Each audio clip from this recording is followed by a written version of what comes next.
Allison, it's a pleasure to chat with you again. I remember the last conversation we had, and it was delightful. So it's a treat speaking with you again today. Hi, Eric. Thank you so much. I'm looking forward to talking to you as well.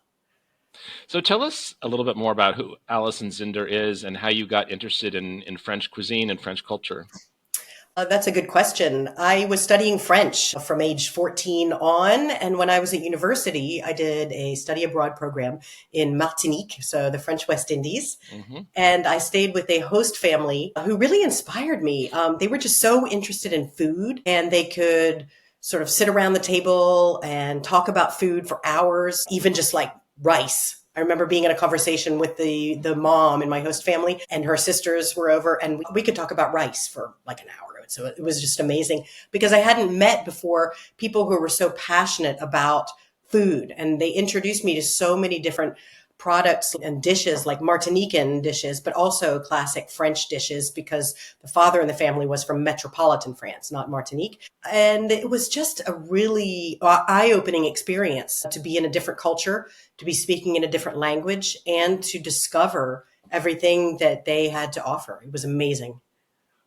Well, I know you're an expert on French food and culture, but this Martinique connection fascinates me because I used to work on a cruise ship many years ago, and Martinique was one of the places where we stopped.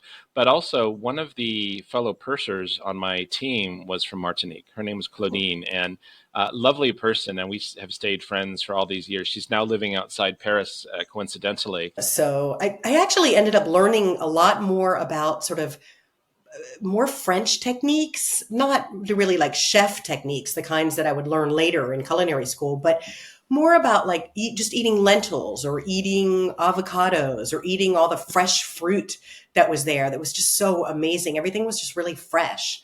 And I feel like I hadn't had that sort of introduction to food. I ate well growing up. My mom's a good cook, but it wasn't the same approach. So I think that Yeah. was really, like I said, a really eye-opening experience for lots of reasons. But more, specifically, I remember we ate a lot of red snapper, vivano, and grouper, things like that. A lot of Yeah. fish, very fresh. So then you just wanted another dose of French, and that's why you upgraded to France after that? Well, it was kind of an accident how I landed in Paris, really, because I had planned to move to New Orleans after graduating college. I had a friend who'd moved down there, who graduated a little bit early, and that plan fell through. And I guess I remember telling my parents at, age 22, graduating college, and thinking, well, what the heck am I gonna do? I have no idea. And I spoke French. I was interested in food. I had done an internship at a gastronomic fine dining restaurant in my college town. And I remember telling my parents, I guess I'll just go to Paris. And it was sort of very petulantly like, this was plan B and I didn't really want to go. But of course I did. I wanted to get out. I just wanted to escape. Not necessarily my family, but just the United States. And I don't know, it just felt like I was born in the wrong country. That happens sometimes. And so I ended up in Paris in the fall of 1995. Basically, no job, no money, no plan, interested in food, and spoke French. And that's about it. So I eventually went to culinary school. That was a little bit later, but it was an amazing experience. I spent 1 year in culinary and then 1 year learning how to make desserts, like restaurant pastry, Well, that pastry. seems like a great way to spend a year. Yeah, it was great. Actually, yeah, it was 2 years training and then working in different restaurants in the Loire Valley where I had done my training. And that was a great experience because I worked in so many different kinds of environments. I mean, everything from like a truck stop to a Michelin starred restaurant. And that was where I stopped. I ended at the Michelin star restaurant, my career in culinary production, as they call it in French, because I just feel like, well, okay, I've done a year here. I've seen all the seasons. I'd worked in the different, restaurants for years before and sort of thought, okay, this is great. I've done my time. This has been wonderful, but now I'm ready to do something else. Yeah. So something related, of course, because I ended up moving back to Paris in 2008, 2007. And that's when I started teaching culinary. I knew I wanted to get back into teaching. I'd always done a little bit of teaching here and there, sort of growing up, riding horses, teaching other people, teaching the kids. And I really loved being with people. And it's true that working in a kitchen, you're working with other people, but you're always working with the same people. And of course, it's a really high pressure environment. I mean, everything that you've seen on The Bear is Yeah. absolutely true. The anxiety, the stress, the sort of, it's a violent atmosphere, not just between people, but what we're also doing with the products. When you have to prepare a langoustine and you've got to, or even crayfish, you have to sort of pull out the you have to guts while they're still Mhm. alive. That's just how they're prepared. And and then, eels, you have to stun them before you can, and pull off their skin before you can actually kill them. I mean, it's like, it's so violent, but it's an amazing learning experience, and it's amazing working with such fantastic products, fantastic people as well. But I missed working with sort of more like the general public. So I wanted to talk a little bit about where you grew up, but we're on a roll here with this French cuisine thing, and I just want to ask. It seems you were talking about how violent it is and the what the animals go through to be prepared. I'm just wondering if there are any animal rights movements in France that are trying to change traditional French cooking methods because of what you just described. Uh, I think honestly, most people don't know about the things that I just described unless they've worked in professional kitchens. And when they work in professional kitchens, they are absolutely dedicated to the products, not their lives before they came into the kitchen, but the products and the flavors and the result, and the process. Getting to that result is just part of it. I don't know if there are lots of animal rights groups working to suppress those kinds of techniques. We could probably talk a little bit about foie gras, but it's not anything to the extent that in American culture we have this, whole movement against force feeding ducks and geese, and so it's not nearly as contentious as Okay. it is in the United States. I mean, people here still wear fur coats. Not necessarily the young people, but it's not, you're not going to get a bottle of ketchup sprayed all over you if you wear a fur coat out in the streets of Paris. That's for sure. Well, the Vikings used to wear fur coats too, but I think their needs were a little different. Exactly. I agree. Yeah. I have Wow. one that I inherited actually, and I didn't ask to inherit it. I wear it on occasion, but I would never wear it in the United States. And it sounds like you would never just outright buy another fur coat just to have one. Never. No. This is a way of recycling. It was my mother-in-law's. I feel okay about wearing it. I mean, I feel fine. It's just a vest, but no, I would never go out of my way to buy a fur coat. I Yeah. don't think it just seems unnecessary in It this was day and another age. time back then. Yes, totally. I'm not a Viking. I mean, it's cold outside, but we have other ways of staying warm as well. Well, even our parents or grandparents' generation, I think my grandmother had a fur coat. I don't remember what kind of fur. I remember seeing it when I was a little boy and how strange it was because no one else had a fur coat. So why did she have a fur coat? And then, you get the whole story about how expensive it is and all this stuff. But I think it's not really until you reach an adult age that you start to realize that an animal had to die so that someone could look chic. And it just, Exactly. yeah, it's strange. Yeah, there are Um, limits. I mean, at least where I'm concerned, I'm not just a creature of fashion, or a fashion victim, a fashion victime, as they call them in French. No, Uh, I didn't really get that impression of you, Allison. You seem to be much more down to earth. yeah, thank you. So I am really curious because you do a lot of different things, and I'm curious about how your work helps to, well, here we are talking about changing food culture, and I want to ask you now about how your work helps to preserve French food culture. How are you educating the people that come to France that maybe do a tour with you or a cooking class with you or hear you speak? And how are you teaching them about French culinary culture and preserving it, really? I think there are lots of different ways of doing that. And I think everyone who works in what we call the mouth trades, or basically the different trades around eating and drinking, has their own way of presenting things. I guess all of my knowledge, and this is one of the difficulties of doing what I do, is finding balance between all of the different activities. But it's also an asset for my clients because I do sort of touch on lots of different aspects of French food, which is completely and intimately, inextricably linked with French culture.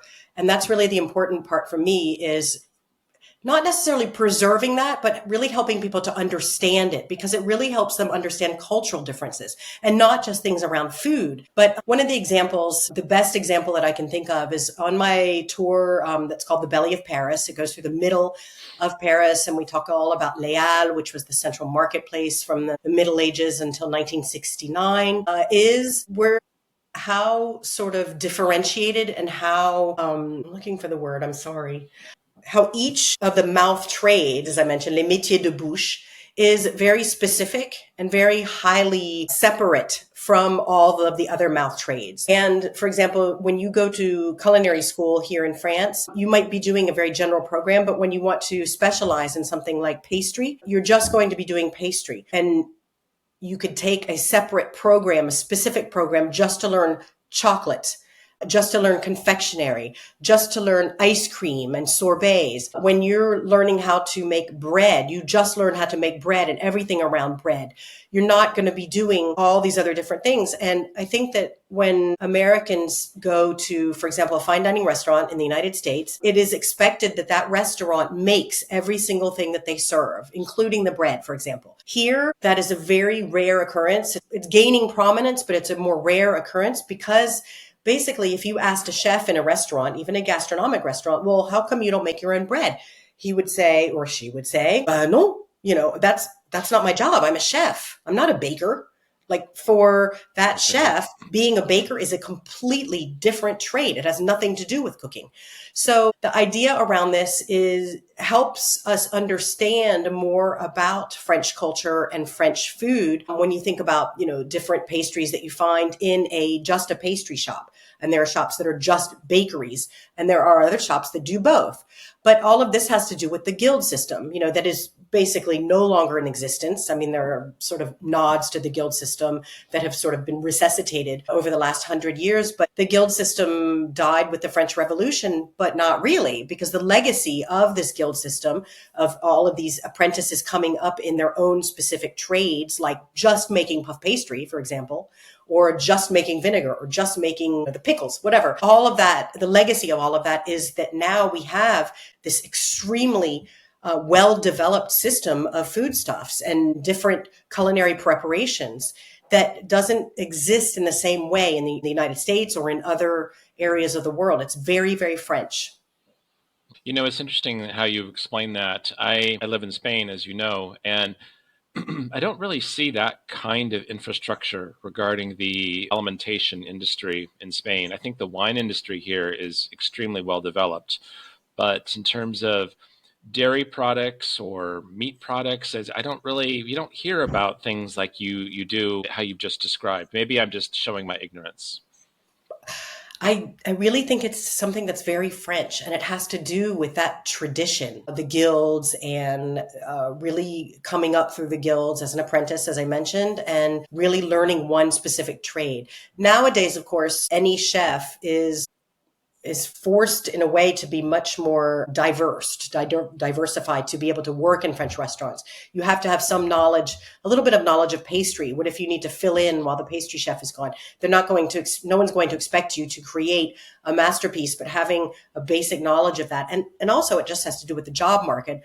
Obviously, a young chef coming out of culinary school and with a little bit of experience is going to be much more highly employable if they have more skills. And so I think that's really important to today's job market. But it really, it's a little bit antithetical to how French cuisine developed, which was, like I said, very, very highly specialized. Interesting. So when you were talking about this legacy of the guild system, are these producers of what we would call now artisanal products?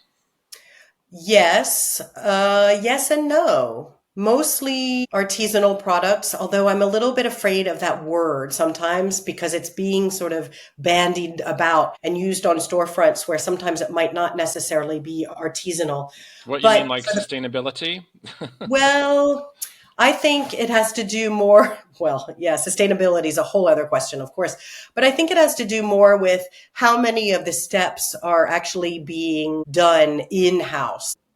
And I'm not sure of the legislation around the use of the word artisanal. I do know that, for example, if you have a bakery where your bread is not baked on site or even made on site in terms of like kneading the dough, etc., you cannot use the word boulangerie on your awning or on your storefront. Okay. So sometimes if you see a bakery that does not say boulangerie, you kind of say, okay, I'm not going to go there. Same thing Okay. with pâtisserie. Things have to be made on site. But I would say that yes, mostly the legacy of the guilds has to do with, again, that the very specific way of learning how to make things. But it doesn't necessarily determine whether products are going to be artisanal or not, if that makes sense. Okay. Interesting. Now, you're an American, right? Yeah. Where did you grow up? I grew up outside of Richmond, Virginia. So, Okay. born and bred in the South. Okay. And I went to college in Virginia, studied French. So, well, I mean, when you think about it, I mean, a lot of the professional kitchen language comes from the French because, the French were the ones who perfected kitchen techniques. So, when you hear on TV shows, did you finish the mise? They're talking about the mise en place and all of the different words that we have that probably could be translated into English, but it's more fun to say them in French, right? So, why is it that when you look at the culinary arts in other countries, and I could name specific countries, but I'm not going to, I don't want to put anyone on the spot, but they're always referring back to French technique, French methods, the French influence in the food. In fact, even if they do have a fine dining type experience in that specific country, to me, it seems more like a fusion of French with the local ingredients. So why is that the case? Why haven't the local ingredients and techniques evolved in their own right? And why is it French and not Italian or some other or American even? Speaking from a modern perspective, why has French taken over the world in terms of its influence in the kitchen? Because really, the French invented the techniques that were going to be used that are used today in fine dining kitchens all over the world. They're the techniques that are taught in schools. So, in culinary schools everywhere, I would say all around the world. So, I know that each country has probably its own, I mean, every country and area in the world has its own ingredients. That is undeniable. Does each country have its own specific techniques that would correspond to gastronomic cooking? Maybe. I'm not sure. But really, when it comes down to it, the French techniques that were perfected in France, like, the different kinds of sauces, especially because, of course, French cuisine is really well known for its sauces, those don't really exist outside of French cuisine unless people in other kitchens, in fine dining kitchens all around the world, are applying those techniques to local ingredients, which is what ends up happening in fine dining all around the world. I'm trying to think of, for example, a specific kind of sauce. I was thinking of, like, in Mexico, I think it's called a mole sauce. Hmm. And that doesn't apply French, this very codified way of making specific kinds of sauces, a white sauce, a bechamel sauce.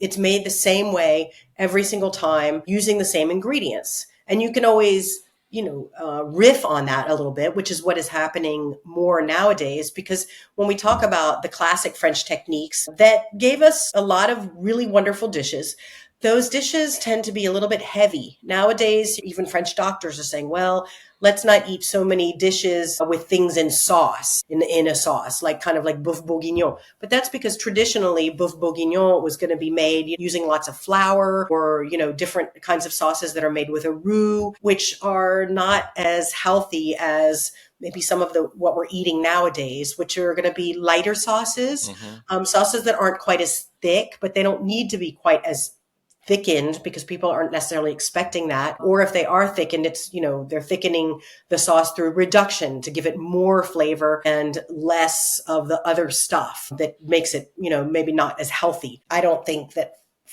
France has ever made a case for its food as being particularly healthful, but on the other hand, it's not considered unhealthy either, in my humble opinion. It's sort of in between. It's just what it is. No one's really thinking about, okay, well, yes, we shouldn't be eating processed foods. We shouldn't be eating all of these dishes with heavy sauces all the time because it's true. It's not very good for cholesterol. It's maybe too salty, things like that. But those are things that can be controlled. So when we talk about the French techniques, I think it's important to remember that these were perfected over hundreds of years, or in some cases, far fewer than 100 years, but over this sort of continuum of the evolution of French cuisine, which it was always based on these, these particular techniques, and has evolved into something lighter, healthier, more contemporary, more modern. And then when we take that a step further, applying those techniques here in France to ingredients that are maybe coming back into style. One of the things that people have been enjoying in restaurants, or not, depending on your age, is the forgotten vegetables, les légumes oubliés. And this is this whole sort of category of vegetables that, for example, includes Jerusalem artichokes, rutabagas, parsnips, turnips, those kinds of vegetables, mostly root vegetables. And that you will find older people, I would say 70s and up, that they won't touch those vegetables, especially the Jerusalem artichokes, just because of the connotation of wartime and having had to eat those vegetables because that was the only thing to eat. But nowadays, they're really coming back into fashion in a lot of restaurants, but better techniques are being applied to them. So I think that it's something that is constantly evolving. Okay. So let's go back to sauce for a minute. And I do think that you can throw a stick of butter at a lot of things and solve a lot of kitchen mistakes, but That is absolutely true. uh, so I was just thinking, listening to what you were saying, and I'm thinking about sauces from Asia. So specifically sweet chili sauce, or the fish sauces that are well known, which actually I guess originated in or maybe parallel developed in ancient Rome. They were known for their fish sauce as well, or soy sauces too, or a ponzu sauce. So there's a lot of sauces that are found in Asian cuisine, or sambal even in Southeast Asia, Mm-hmm. Indonesia, Malaysia kind of Yeah. dishes. And I'm just wondering, and I'm going to throw a wrench in this because that's what I do. I'm wondering if the French influence in kitchens all over the world, really on every continent, has to do with some level of cultural imperialism from colonialization. I don't know. What do you think? I think it's a great question. And you'll have to tell me if I'm getting to the heart of your question, but I think in France, in my experience anyway, in kitchens, is that it has taken France a really long time to sort of get on the same page with the rest of the world in terms of ingredients, in terms of importing different ingredients from other parts of the world. France is extremely insular, or has been in the past very insular, and it really has not had closed borders at all, but really young French chefs weren't traveling. That's just not what people did, especially when I think about all the kids that I had in cooking school.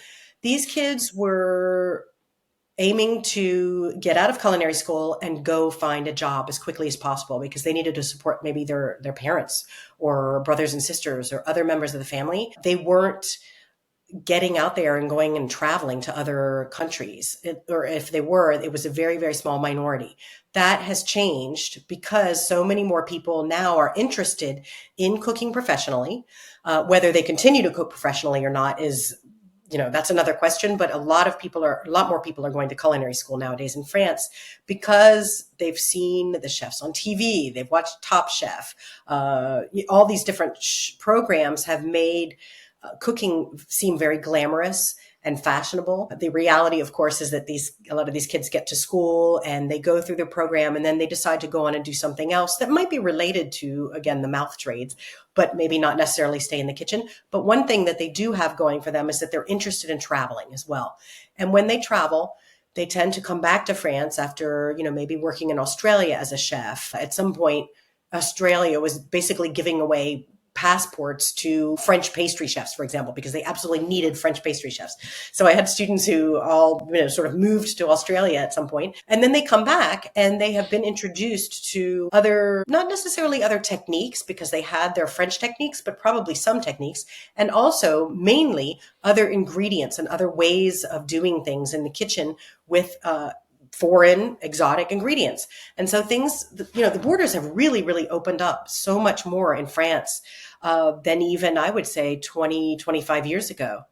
Um, there's a story that I always like to tell that when I was working in the Loire Valley, I was working in this tiny little, country restaurant. It was the kind that was along a national road that was very highly frequented before the big highway came in. So people leaving Paris, going down to the Mediterranean, the south of France, and more like Bordeaux area, and maybe like the southwest, Biarritz, all of those areas, they would travel on this road. And so this restaurant grew up around that traffic. So by the time that the big highways came in, the restaurant it just sort of became a small country kind of restaurant with less business, but still functioning very well. And the chef working there I think he'd been there probably for about 5 or 6 years. He was quite young and he had really never worked in any other area of France. And there was a new owner who came in from Paris who put, on the menu, decided to put some new ingredients on the menu. And one of them, the chef asked me about, he said, Allison, he's like, what is this ingredient? It's mozza. I said, mozzarella? And he said, what is it? And I said, it's a kind of cheese from Italy. And I was just shocked at the fact that and Italy is a neighboring country. It's not even like it's Australia or, really far away. And he'd never heard of that. So from that, you get all of the influence of the shows now, Top Chef, all of them, really introducing people to other products, the restaurants introducing people to new products, not necessarily in the countryside, but a little bit more in Paris, but also people traveling more and coming back. And it's just really sort of totally not, I don't want to say invaded French culture because that's a negative word. What would be a nice way of saying like, wow, all of these new ingredients have really influenced Yeah. French culture in, I think, really positive ways. If they're used with parsimony, I would say, because I've definitely seen a lot of plates. This was a trend maybe about 20 years ago or 25 years ago in restaurants in the countryside. They would take paprika and they would sprinkle it around the edge of the plate to make like a little spicy edge on the plate, but it wasn't to be eaten necessarily. It was just for a decor. And there was no paprika in the dish. It was just something like, oh, a nice little red powder color on the edge of the plate. I'm not talking about gastronomic restaurants doing that, but, sort of basic middle of the road kind of restaurants were doing these kinds of things. And I thought, well, what does that have to do with the dish? So now people are, I would say, mastering different spices, different ingredients, much more than they were 20 years ago, for sure. Interesting. Now, I have a question about it's no secret that a lot of European countries are experiencing a deluge of immigration right now. And with immigration can come many positive things as well as a few negative things. But I'm just wondering, France has had such a large colonial empire in the past, Mm-hmm. and a lot of the folks, say, from North Africa Mm-hmm. or Vietnam, for example, as well. There are all these influences that are coming in, and would you say that the true fusion of those immigrant cuisines and French cuisine is alive and well, or would you say that those immigrant cuisines are standalone and it's not really touching traditional French cuisine that much? No, I would say that it's definitely touching traditional French cuisine, but that hasn't been the case for a really long time. When you're in Paris, I think you really get a sense in different areas when you walk around of what kind of area you're in.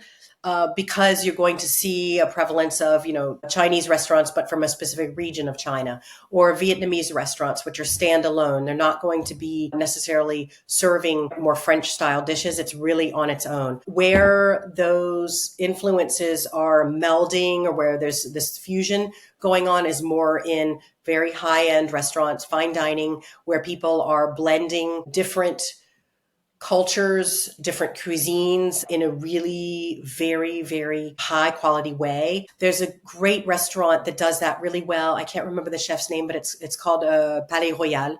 It's a restaurant that's on I'm trying to think, northeast corner of the Jardin du Palais Royal, so the Palais Royal Gardens. I think they had one Michelin star, and I'm pretty sure that they have two Michelin stars now. And the chef is Greek in origin, and he does really amazing things with sort of Greek ingredients, Greek touches.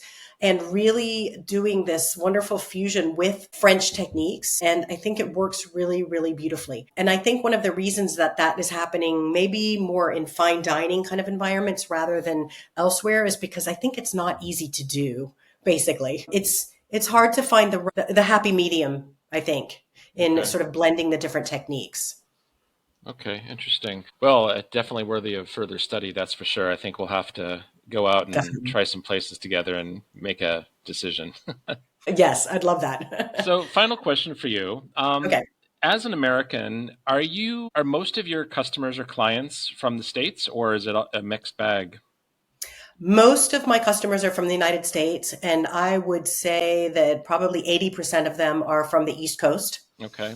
Specifically, I think there's a lot of word of mouth that happens. That means that people who are coming to Paris have had a family member or a friend who came on a tour with me here in Paris. And so that's to me the best kind of advertising is word of mouth, because I think that people naturally sort of gravitate towards maybe like-minded individuals. And so that means that I have something interesting to say to them, lots of interesting things, I hope, because they do send their, friends and family members to me. But a lot of people also, I think, come to me through different avenues. They hear about my services, or they're subscribed to my newsletter or things like that. And they know my voice, even if it's a writing voice rather than a live in-person voice. But I think that's important. And they know also that I am in some ways a generalist. I know that sounds a little bit strange because I focused my whole career basically on French cuisine, but it's in a more general way. Like when you teach French cuisine and not just techniques in a kitchen. Again, I'm always going to go back to that idea of culture. You have to know all of those things around maybe the history of a dish, the history of a pastry, the cultural mores surrounding how to eat those things, what time of day to eat those things, all of the things that French people will tell you don't exist. Sort of like, oh no, there are no rules. Of course, there are many, many rules around eating French. And so I think it's important for people when they understand more about the culture surrounding the food, that they're going to understand more about French culture in general and maybe feel intrigued by it rather than frustrated by it. Because there are some things that are very frustrating in France to foreigners, because when you don't understand where people are coming from, you think, what's going on? Why has this server in the restaurant just abandoned me? We want to pay our check. We want to get out. But the server's point of view is, no, we leave you alone to enjoy the rest of your evening. They're going to Yeah. leave you alone to enjoy your company, the rest of your bottle of wine. They're not going to bug you. They're not the hovering server. So that's a huge cultural difference where, a typical American might get upset about not getting the check if they're not clued into, what's going on. How do I better enjoy a French restaurant? And how do I maybe get in step with what French people are doing, which is just enjoying in a very leisurely way their table, because they don't have to turn the table. They don't have to, the restaurant doesn't have to get you out to get more customers in. They are letting you enjoy. And I think that's, there are so many examples like that people can learn on my tours or my different experiences, multi-day experiences, programs, things like that. What are some other things that surprise Americans who come to France for food, perhaps for the first time in their lives? One of the things, I think it's sort of a myth that, French people eat French onion soup at every meal, or snails, or the sort of more exotic things that, the things that are exotic more for Americans, I suppose, like snails or frogs' legs, things like that. And it's just not true. And I think that, in fact, I just had an experience where I was being interviewed by a journalist for The Economist about French onion soup. And she had been out with some friends, French friends here in Paris, and said, it's really strange. French people don't ever seem to eat French onion soup at all. In fact, they don't even call it French onion soup. They just call it gratiné à l'oignon, or soupe à l'oignon, or gratiné des Halles. And I said, yeah, those are the different names for French people. But it has this whole sort of taboo around it in terms of, being poor man's food or the drunkard's food. There's this whole history behind French onion soup that means that French people aren't eating that. It's almost considered like tourist food, but it's delicious. It's something that maybe people would make at home. So I think there's a lot of surprise around what French people actually do eat, and also about their maybe table manners, because we have a very specific way of eating in the United States. Your hands should always rest on your lap, unless unless it's the hand that you're using to eat. Whereas in France, your wrists are on the table.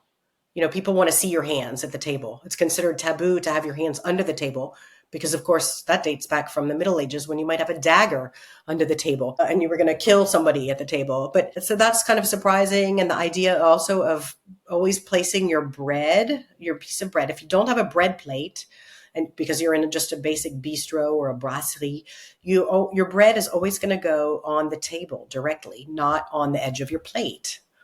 And people look at me and they're like, directly on the table? How do I know it's clean? And oh, that seems strange. And it does seem strange coming from the United States, where maybe you've got a bread plate, maybe you don't, but you're not putting anything directly on the table. So Yeah. that's always a little bit surprising for people. The French in general, and I don't want to make a sweeping generalization, but it's true that I feel like there's a lot less preoccupation with germs and bacteria maybe than in the United States.